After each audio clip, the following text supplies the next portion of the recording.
We know who you are. You'll never be allowed in public again, an anti-masker in Williamson County, Tennessee, screamed at a doctor shortly after the local school board approved mask mandates for elementary students. You can leave freely, but we will find you, another anti-masker yelled. The August 10th board meeting drew national attention after it devolved into utter chaos, with protests, threats, and chants from anti-mask parents, some of whom had to be escorted out by sheriff's deputies. 2 weeks later, the mandate was extended to include middle and high schools.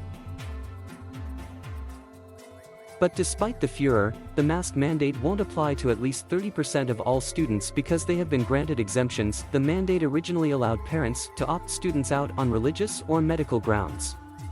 Then Tennessee's Republican governor signed an executive order letting parents across the state simply opt their children out of having to wear a mask in school.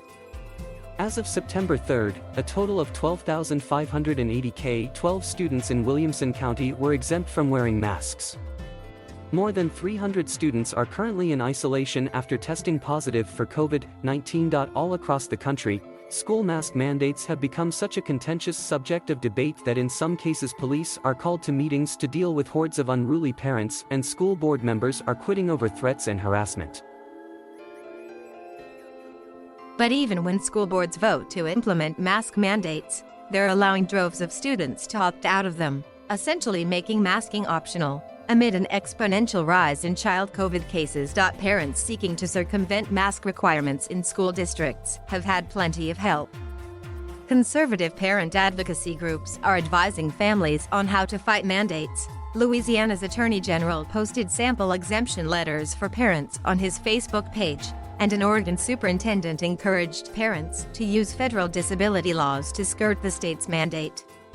Some physicians have also been accused of handing out bogus medical exemptions to students. The mask exemption policies vary by school district. Some require medical exemptions to be approved by a doctor, and others only need a parent's or guardian's signature.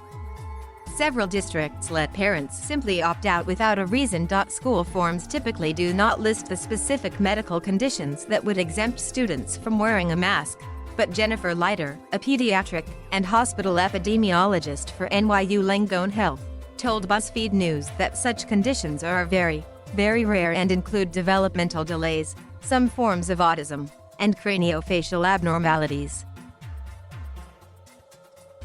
There really aren't a lot of medical reasons why a child can't wear a face mask, she said. While some parents have expressed concern about leaving such a decision to families instead of doctors, others said it is their right to choose what's best for their child. I'm not a mask hater, Kyle Creamer, a Williamson County parent who got exemptions for all 3 of his elementary school children, told BuzzFeed News. But parents should have control of their child's health care.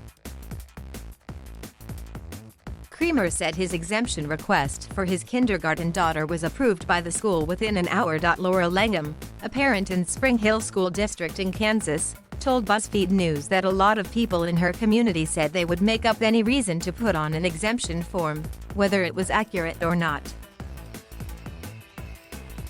I definitely think we'd just use the mask exemption form to make a political statement, like, "You can't make me," she said. Langham is planning to move her 2 children, ages 7 and 9, out of their district after the school board modified its mask mandate to allow parents to request medical exemptions without a doctor's approval.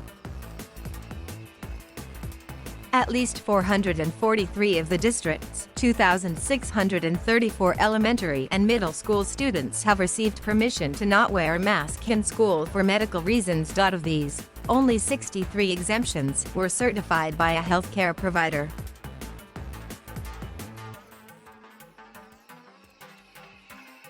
Thank you for watching.